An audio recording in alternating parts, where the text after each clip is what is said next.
ఇప్పుడు మనము ఇందాక చెప్పుకున్న స్టెప్ డౌన్ వర్కింగ్ ఎలా ఉందో చెప్పుకున్నాము. బట్ ఇప్పుడు ట్రబుల్ షూటింగ్ అనేది ఎలా చేయాలి అనేది చూద్దాం.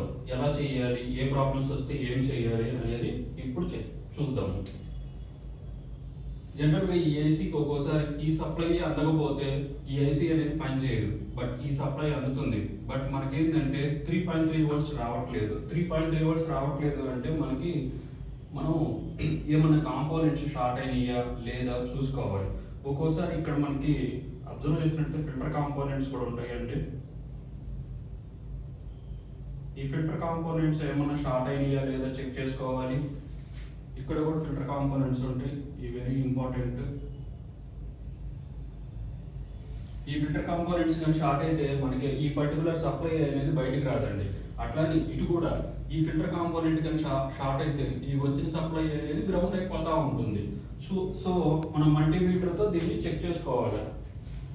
ఒక్కోసారి మనకి ఈ లోవర్ మాస్ఫెట్ అనేది ఎక్కువగా ఫెయిల్యూర్ అవుతుంటుంది. ఇది ఫెయిల్యూర్ అయినప్పుడు కూడా మనకి వోల్టేజెస్ అనేవి బయటకు రావు.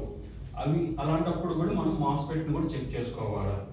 ఇంకోటి ఇక్కడ కెపాసిటర్ ఉంటుంది. ఈ కెపాసిటర్ కానీ షార్ట్ అయిపోయినా లేకపోతే ఓపెన్ అయినా కూడా మనకి ప్రాపర్గా అనేది పనిచేయదు. ఇది కూడా చెక్ చేసుకోవాలి. ఒక్కోసారి ఇక్కడ ఉన్న రెసిస్టర్ కూడా ఓపెన్ అవ్వచ్చు. ఓపెన్ అయినా ఇటువైపు అనేది ఫంక్షన్ ప్రాపర్గా జరగదు, అబ్నార్మల్ వోల్టేజెస్ వస్తాయి. సిస్టమ్ అనేది అంటే మన ల్యాప్టాప్ అనేది డెడ్ కండిషన్లోనే ఉంటుంది. ఒక్కోసారి ఇవన్నీ బాగుంటాయి. ఏమవుతుందంటే ఇక్కడ ఈసీఆర్ అనే signal from the SIO chip నుంచి మనకు రాదండి. ఇది రాకపోయినా కూడా ఎప్పటికీ ల్యాప్టాప్ నుంచి always power voltages 3.3 voltage and 5 voltage బయటికి రావు. ఇవి కూడా చూసుకోవాలి. దీనికంటే ముందుగా ఇక్కడ కానీ మనం స్టార్టింగ్ నుంచి చూస్తే ఇక్కడ చూడండి, ఈ మాస్ఫెట్ యాక్చువల్గా ఇది డ్రైన్ టు సోర్స్ అంటే ఇది పీ ఛానల్ మాస్ఫెట్ 4407 అనమాట. ఇది కూడా 4409. ఇవన్నీ పీ ఛానల్ మాస్ఫెట్స్.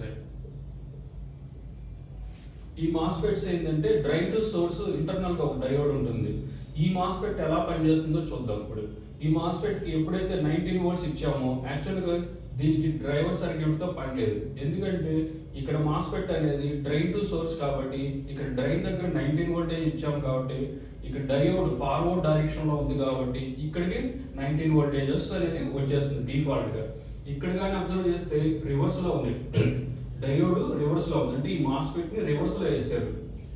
రివర్స్ లో వేసినప్పుడు ఖచ్చితంగా ఏం చేయాలి, ఇక్కడైతే మనం గేట్ దగ్గర ఎప్పుడైనా సరే లో వోల్టేజ్ ఉండేలా చూసుకోవాలి. అప్పుడు మాత్రమే పీ ఛానల్ మాస్ఫెట్ అనేది పనిచేయడం మొదలు పెడుతుంది. అప్పుడు ఇక్కడ డయోడ్ అయితే ఆఫ్ లోకి వెళ్ళిపోతుంది. ఎందుకంటే ఇది క్యాథోడ్. ఇక్కడ 19 వోల్ట్స్ వచ్చింది అంటే ఈ డయోడ్ అనేది ఆటోమేటిక్ గా ఆఫ్ స్టేట్ లోకి వెళ్ళిపోతుంది. ఇక్కడ ఈ సెకండ్ మాస్ఫెట్ అయితే ఖచ్చితంగా గ్రేట్ మీద డిపెండ్ అయి ఉంటుంది. అంటే ఇక్కడ సపోజ్ 19 వోల్ట్స్ కానీ వచ్చింది అంటే ఈ మాస్ఫెట్ ఆఫ్ స్టేట్ లోకి వెళ్ళిపోతే 19 వోల్ట్స్ ఎప్పటికీ బయటకు రాదు. ఒక్కోసారి అన్నీ బాగుంటాయి, ఇక్కడ ఉన్న కెపాసిటర్ కూడా షార్ట్ అవ్వే ఛాన్స్ ఉంటుంది. ఇవి షార్ట్ అయినా కూడా మనకి ల్యాప్టాప్ అనేది ఆన్ కాదు. ఈ వోల్టేజెస్ కానీ డ్రాప్ అయినాయి అంటే ఎస్ఐఓ పనిచేయదు. సో మనకి ఈ వోల్టేజెస్ ఇంక రావు. ఇది కూడా చూసుకోవాలి. ఇంకోటి ఇంపార్టెంట్, చాలా మందికి వచ్చే కామన్ డౌట్, అడాప్టర్ నుంచి 19 వోల్ట్స్ వచ్చింది, అలానే బ్యాటరీ నుంచి 12 వోల్ట్స్ వచ్చినాయి. వచ్చినప్పటికీ ఏం కాదండి. ఇక్కడ గేట్ దగ్గర అయితే హై లాజిక్ ఉంటుంది. అంటే 19 వోల్ట్స్ అంటే పీ ఛానల్ మాస్ఫెట్ కాబట్టి ఆటోమేటిక్ గా మాస్ఫెట్ అనేది ఆఫ్ స్టేట్ లో ఉంటుంది. డయోడ్ కానీ అబ్జర్వ్ చేసినట్టయితే ఇక్కడ 19 వోల్టేజ్, ఇక్కడ 12 వోల్ట్స్. డయోడ్ కి ఎప్పుడైతే క్యాథోడ్ దగ్గర 19 వోల్ట్స్ వచ్చిందో ఆటోమేటిక్ డయోడ్ కూడా ఆఫ్ స్టేట్ లోకి వెళ్ళిపోతుంది.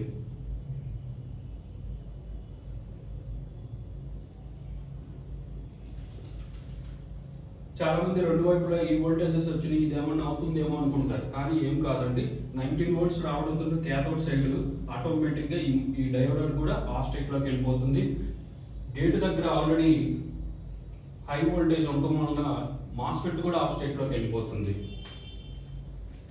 ఇక్కడ కూడా అంతేనండి. మనకి ఎప్పుడైనా సరే లోవర్ మాస్ఫెట్స్ మనకి ఎక్కువగా డ్యామేజ్ అవుతుంటాయి. ఈ లోవర్ మాస్ఫెట్స్ అయితే మనం చెక్ చేసుకోవాలి. ఒక్కోసారి ఈ లోవర్ మాస్ఫెట్ కానీ షార్ట్ అయినా ఒక్కోసారి పెయిర్ రెండింటిని కొత్త వేసుకుంటే మంచిది. లో వోల్టేజ్ ఉండేలా చూసుకోవాలి.